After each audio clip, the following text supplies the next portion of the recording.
Welcome to the channel. In this video, we're going to take a look at Community Report 47 for Workers and Resources Soviet Republic. This was released on the 28th of March 2022, if you're watching this in the future. And this report consists of two parts. The first part, the devs give a quick update with respect to the progress with the water and sewage treatment update, which was originally due this month. And then it goes on to talk about some graphic improvements, which are quite interesting in their own way. So let's just get straight into it. It says, "Greetings, dear comrades of the Soviet Republic. Spring has arrived and summer daylight saving time was set. Finally, we feel a bit warmer beams of sun here in Europe, which means that it's proper time to initiate the development of many successful new republics in our game, because you may know March is the month when every new republic is born. We finally made another step in the development process, and now the current water and sewage treatment update is available for internal testers and a few YouTubers out there. This way you can see the new stuff and mechanics if you wish, because it will take a few weeks until the updated game will be ready for public testing.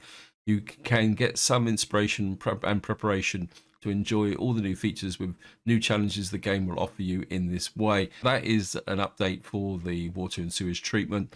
You can see that the devs are saying that it's going to be a few weeks before it's even going to get into the beta test branch, which means I've still got a few more weeks to work on my current series and try and push it out as far as possible, because I would like to try and get to 100,000 population with that series.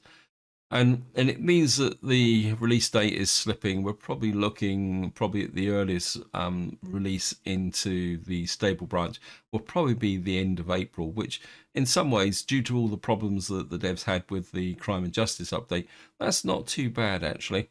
And of course, below that, we got a couple of pictures of dumpers for a reason, which we will see down here. So let's just move down to the next paragraph. It says, "As we are gathering feedback from our testers and working on fixing critical issues, we spent some time improving some graphics to make the feel of the vehicles a bit more realistic. We have focused on some details, and we've added support for dumping dumpers and mixing concrete mixers.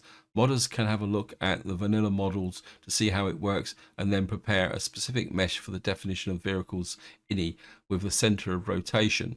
So what I'm guessing, looking at these pictures, is that the dumpers now will tilt backwards compared to what they do at the moment, where they just pull in and they just fill up with whatever resource, or empty, depending on which way they're going. So what you're going to get now is the potential to have a lot more realistic trucks in the game here. And then moving down, it says, "We've added support for turning front wheels. Turning wheels are automatically detected if they are in the front part of the vehicle, with a center of the wheel not being too close to the center of the vehicle model. Some models have the front wheels separated, but many of them do not have this feature, so we will need to rework those models.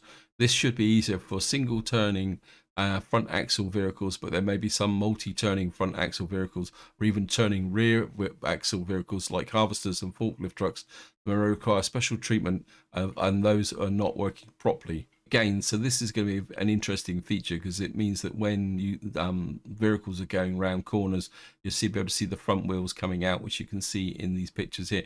You can see here this front wheel here, just on the front near side, is kind of curved out slightly.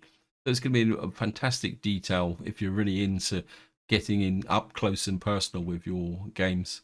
Next small detail that we paid attention to is direction indicators, blinkers for vehicles. These are active only with the complex traffic simulation turned on, and work in crossing where you have main and side roads connected and where traffic lights are.